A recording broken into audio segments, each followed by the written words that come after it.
2021-এর 2রা মে আমি তৃণমূল কংগ্রেসের বিধায়ক হওয়ার পর আমার কথার কোনো মূল্য নেতৃত্ব দেয়নি। নিজের আত্মমর্যাদা রক্ষা করার জন্য যেটা করার প্রয়োজন সেটা আগামী দিনে করব।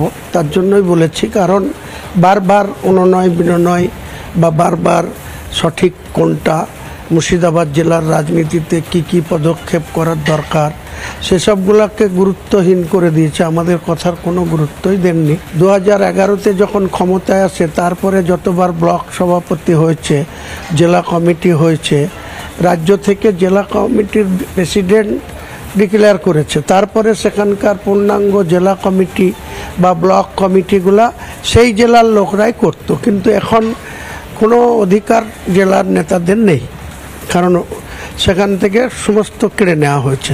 মমতা বন্দ্যোপাধ্যায় যেভাবে উঠে এসছেন, যেভাবে মানুষকে নিয়ে দলে শক্তিশালী করেছেন, আজকে আমরা দেখতে পাচ্ছি সেই মমতা বন্দ্যোপাধ্যায় সম্পূর্ণ অতীতকে ভুলে গিয়েছে। যে মুকুল রায়কে কথায় সব কিছু করতো, আজকে তার কি অবস্থা হয়েছে, তৃণমূল নেত্রী কোনোদিন তার কোনো খোঁজও রাখেন না। মমতা বন্দ্যোপাধ্যায়ের ওপর ক্ষোভ, রাগ বা অভিমানেই দল ছাড়।